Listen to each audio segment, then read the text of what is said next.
प्रदेश के मुख्यमंत्री योगी आदित्यनाथ ने आज केंद्रपाड़ा संसदीय क्षेत्र में आयोजित जनसभा को संबोधित किया। इस दौरान उन्होंने नवीन पटनायक की सरकार पर निशाना साधा।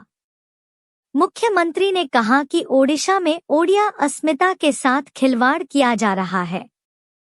यहाँ तमिल बाबू अपना शासन चला रहे हैं, जो ओडिशा को पछाड़ने में लगे हैं।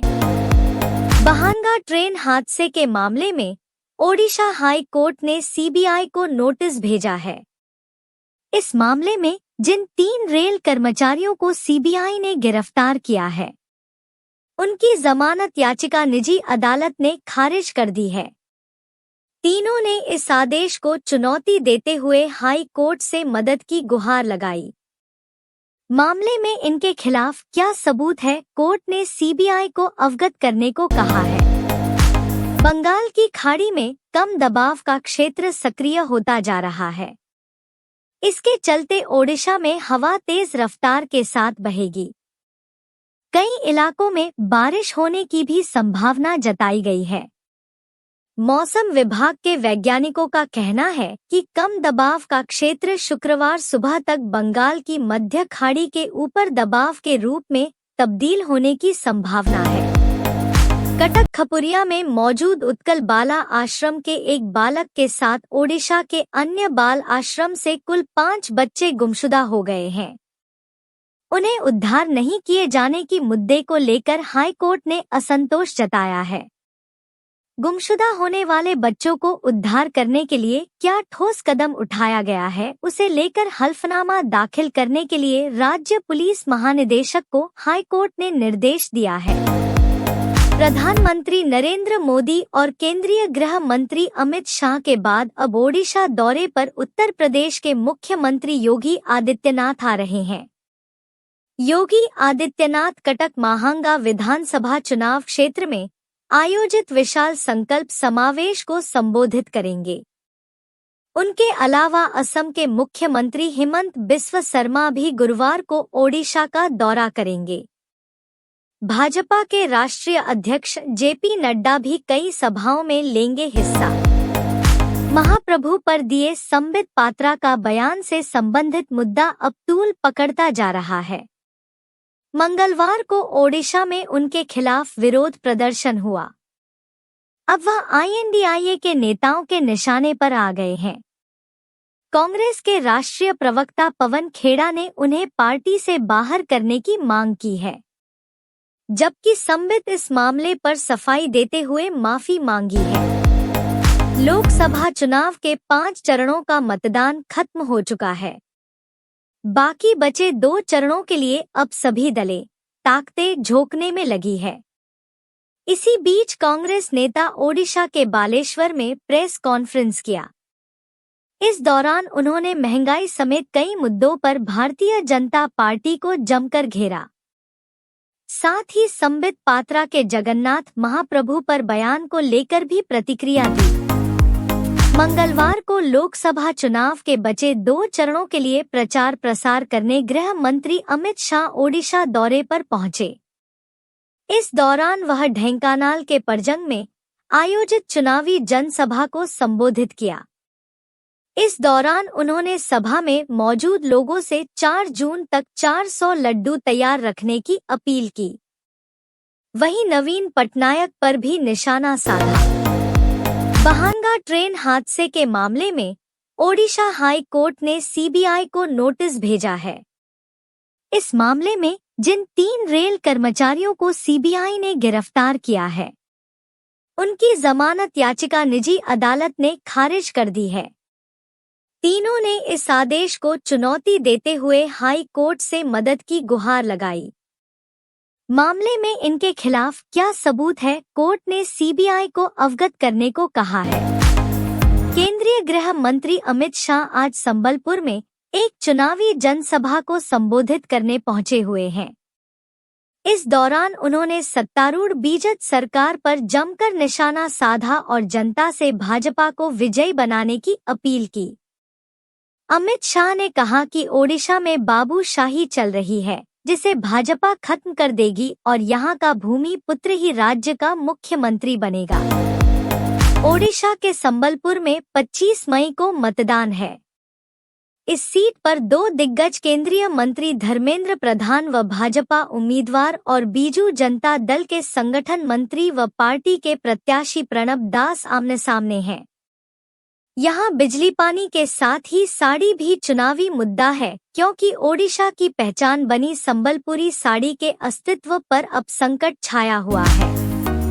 जेडीएस संरक्षक और पूर्व प्रधानमंत्री एचडी देवेगौड़ा ने अपने पोते और हसन के सांसद प्रज्वल रेवन्ना को विदेश से भारत लौटने और अश्लील वीडियो कांड मामले में सभी आरोपों की जांच का सामना करने की चेतावनी दी है।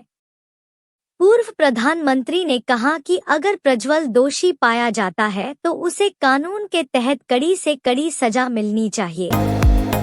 पुणे में तेज रफ्तार पोर्श कार से 2 सॉफ्टवेयर इंजीनियर की हत्या करने वाला नाबालिग की जमानत रद्द कर किशोर अदालत जेजेबी ने उसे बाल सुधार गृह भेज दिया गया। नाबालिग को पहले जमानत दे दी गई थी, जिसका काफी विरोध भी हुआ। अब सवाल यह है कि क्या नाबालिग आरोपी पर वयस्क के रूप में मुकदमा चलाया जाएगा या नहीं। वरिष्ठ वकील और राज्यसभा सांसद कपिल सिब्बल ने गुरुवार को चुनाव आयोग के आंकड़े जारी करने के हिचकिचाहट पर सवाल उठाया। उन्होंने कहा कि चुनाव आयोग ने सुप्रीम कोर्ट में एक हल्फनामा दायर कर बताया कि फॉर्म 17 अपलोड करने का कोई कानूनी प्रावधान नहीं है। उन्होंने इस पर सवाल करते हुए कहा कि फॉर्म 17 को ईसी अपने वेबसाइट पर क्यों नहीं डालता। कुछ दिनों पहले कांग्रेस नेता मणिशंकर अय्यर ने कहा था कि भारत को पाकिस्तान की इज्जत करनी चाहिए क्योंकि उसके पास एटम बम है। कांग्रेस नेता के इस बयान का जवाब देते हुए पीएम मोदी ने कहा कि पाकिस्तान की ताकत मैं खुद लाहौर जाकर चेक कर आया हूं। वहां एक रिपोर्टर बोल रहा था कि हाय अल्लाह तौबा, हाय अल्लाह तौबा, ये बिना वीजा के पाकिस्तान कैसे आ गए। 9 साल के अनंत पद्मनाभन ने अपनी रुचि के अनुसार इसरो चीफ एस सोमनाथ से कुछ सवाल किए। अनंत के सवालों का जवाब एस सोमनाथ ने खुद दिया, जिसके बाद बच्चे की खुशी का ठिकाना नहीं रहा। अनंत ने सोमनाथ से पूछा कि भारत इंसानों को अंतरिक्ष में कब भेजेगा, क्या चांद पर एलियंस हैं और क्या अंतरिक्ष में जानवरों को भेजने की कोई योजना है। देश के कई हिस्सों में इन दिनों जबरदस्त गर्मी पड़ रही है। राजस्थान में अधिकतम तापमान 50 डिग्री सेल्सियस पार कर गया। यह देश में सर्वाधिक रहा।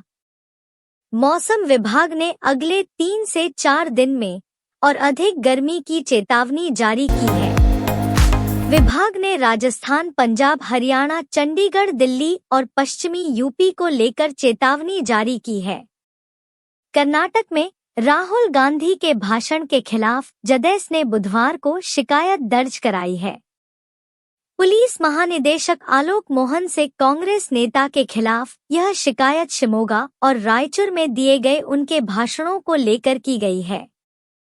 जदयू के एक नेता ने आईपीसी की धारा 202 के तहत गांधी के खिलाफ आपराधिक मामला दर्ज करने की मांग की है।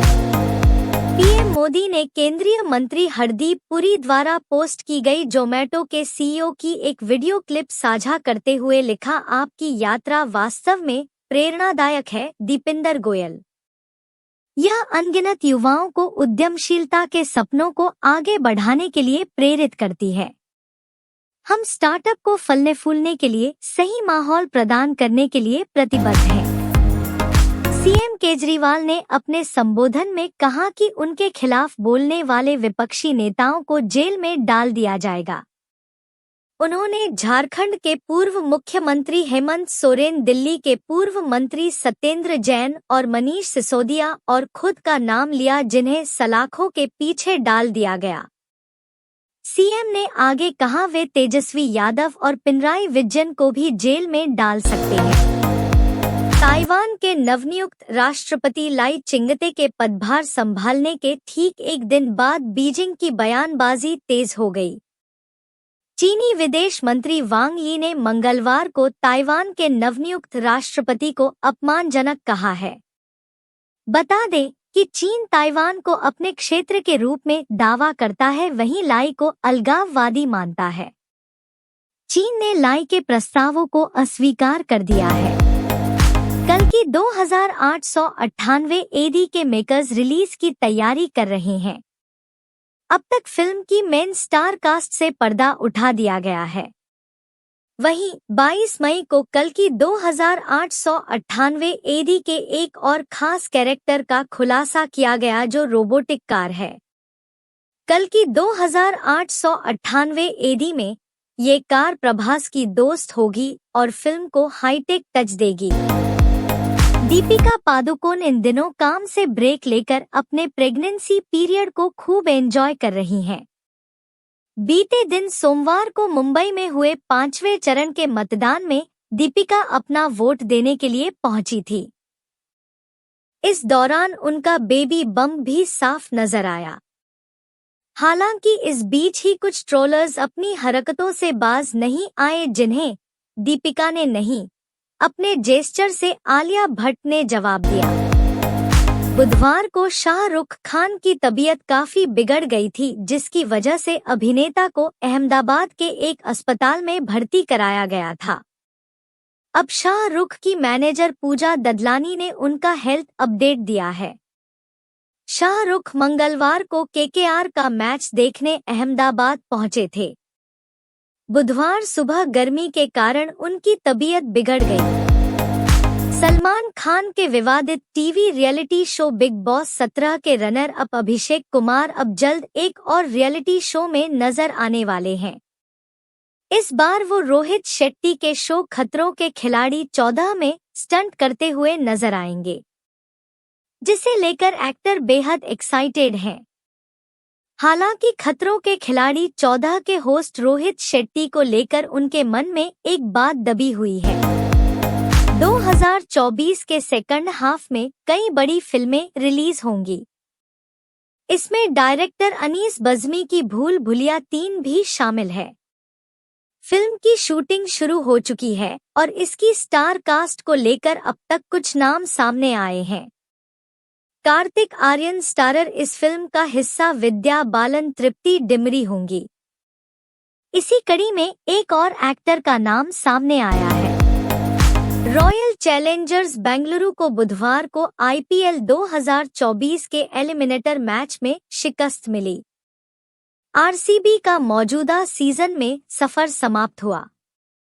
आरसीबी की हार के बाद ड्रेसिंग रूम का वीडियो सामने आया, जिसमें विराट कोहली सहित अन्य खिलाड़ी बेहद निराश नजर आए। बता दें कि रॉयल चैलेंजर्स बेंगलुरु को राजस्थान रॉयल्स के हाथों 4 विकेट की शिकस्त सहनी पड़ी।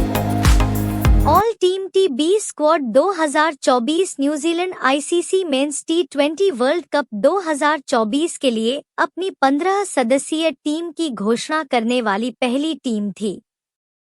आईसीसी पुरुष टी20 वर्ल्ड कप का 9वां संस्करण 1 जून से 29 जून 2024 तक यूएसए और वेस्टइंडीज में खेला जाएगा।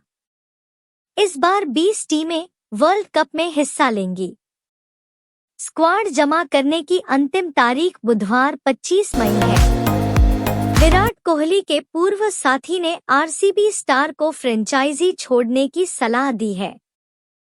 पूर्व क्रिकेटर का मानना है कि विराट कोहली आईपीएल ट्रॉफी जीतने के हकदार हैं और उन्हें टीम बदलने की जरूरत है। पूर्व क्रिकेटर ने बताया कि आईपीएल में दिल्ली कैपिटल्स कोहली के लिए अगली टीम हो सकती है।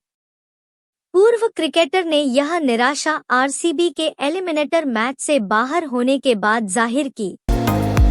साउथ कोरियाई वाहन निर्माता किया की ओर से इलेक्ट्रिक एसयूवी के तौर पर नए वाहन को पेश कर दिया है। कंपनी की ओर से EV3 के नाम से पेश की गई एसयूवी में कई बेहतरीन फीचर्स को दिया जा रहा है। इसमें कितनी क्षमता की बैटरी और मोटर को दिया जा रहा है? क्या भारत में भी इसे लाया जा सकता है? आइए जानते हैं।